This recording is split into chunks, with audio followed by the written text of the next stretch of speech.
Motor ബൈക്കിൽ ലോകം ചുറ്റാനിറങ്ങിയ British ദമ്പതികളെ ഇറാൻ അറസ്റ്റ് ചെയ്തത് ചാരവൃത്തി ആരോപിച്ചെന്ന് റിപ്പോർട്ട്. പാശ്ചാത്യ ഇന്റലിജൻസ് ഏജൻസികളുമായി ഇവർക്ക് ബന്ധമുണ്ടെന്നാണ് ഇറാൻ ആരോപിക്കുന്നത്. പ്രായം 50കളിലുള്ള ക്രെയ്ഗ് ലിൻസേബ് ഹോർമാൻ ദമ്പതികളെ ഇക്കഴിഞ്ഞ ജനുവരിയിലായിരുന്നു വ്യക്തമാക്കാത്ത സുരക്ഷാ കാരണങ്ങളാൽ അറസ്റ്റ് ചെയ്തത്.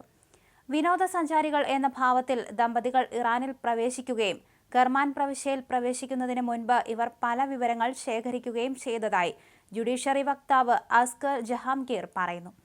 ദമ്പതികൾക്ക് വിദേശ ചാര സംഘടനകളുമായുള്ള ബന്ധം സ്ഥിരീകരിച്ചെന്ന് ജർമ്മൻ ജുഡീഷ്യറി ചീഫ് ഇബ്രാഹിം ഹമീദി പറഞ്ഞതായി ജുഡീഷ്യറിയുടെ മിസാൻ ഓൺലൈൻ വെബ്സൈറ്റിൽ പറയുന്നു. ഒന്നിലധികം പ്രവിശ്യകളിൽ നിന്നും ഈ ദമ്പതികൾ വിവരം ശേഖരിച്ചതായും ശത്രു രാജ്യങ്ങളിലെയും പാശ്ചാത്യ രാജ്യങ്ങളിലെയും രഹസ്യാന്വേഷണ സംഘടനകളുമായി ബന്ധം പുലർത്തുന്ന ചില ഗൂഢസംഘങ്ങളുമായി ഇവർക്ക് ബന്ധമുണ്ടെന്ന് കണ്ടെത്തിയതായും വക്താവ് പറയുന്നു.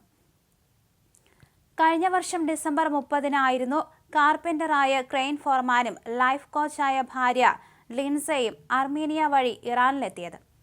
ജനുവരി 4-ന് ഇവർ ഇറാനിൽ നിന്നും ഓസ്ട്രേലിയയിലേക്ക് പോകാനായിരുന്നു ഉദ്ദേശിച്ചിരുന്നത്.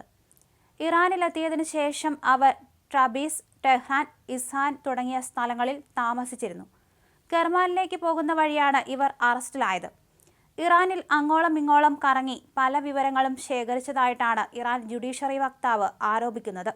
നേരത്തെ ചാനൽ 4-ലെ a new life in the sun എന്ന പരിപാടിയിലൂടെ ഈ ദമ്പതികൾ ജനശ്രദ്ധ പിടിച്ചുപറ്റിയിരുന്നു.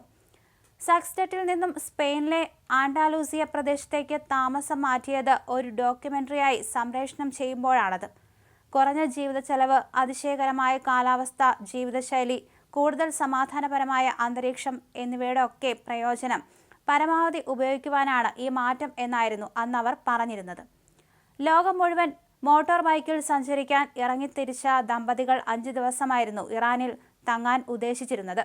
മറ്റിടങ്ങളിൽ ചെയ്തതുപോലെ ഇറാനിലെ ദിവസങ്ങളും അവർ സമൂഹ മാധ്യമങ്ങളിൽ ചിത്രങ്ങൾ സഹിതം പങ്കുവച്ചിരുന്നു. ഇറാന്റെ സൗന്ദര്യത്തെയും തദ്ദേശീയ ഭക്ഷണത്തിന്റെ രുചിഭേദങ്ങളെയും ഏറെ പുകഴ്ത്തിക്കൊണ്ടായിരുന്നു ഓരോ പോസ്റ്റും. മനഃശാസ്ത്രത്തിൽ ഡോക്ടറേറ്റുള്ള ലിൻസെ ഒരു ഗവേഷണ പ്രബന്ധം തയ്യാറാക്കുകയായിരുന്നു എന്നും യാത്ര കഴിഞ്ഞ് തിരികെ എത്തിയാൽ അത് ബ്രിസ്ബെയിനിൽ സമർപ്പിക്കാൻ ഒരുങ്ങുകയായിരുന്നു എന്നാണ് BBC റിപ്പോർട്ട് ചെയ്യുന്നത്. ബന്ധുക്കളുടെയും സുഹൃത്തുക്കളുടെയും ഫോറിൻ ഓഫീസിന്റെയും മുന്നറിയിപ്പ് വകവയ്ക്കാതെയായിരുന്നു ഇവർ ഇറാനിലേക്ക് പോയത്.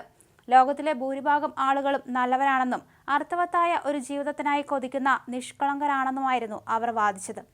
യാത്രയിലെ വെല്ലുവിളികൾ മനസ്സിലാക്കുമ്പോഴും വ്യത്യസ്ത തരം ആളുകളുമായി ഇടപഴകുന്നതിലൂടെ ലഭിക്കുന്ന ആനന്ദം ആ വെല്ലുവിളികൾ ഏറ്റെടുക്കാൻ പ്രേരിപ്പിക്കുന്നുവെന്നും അവർ പറഞ്ഞിരുന്നു.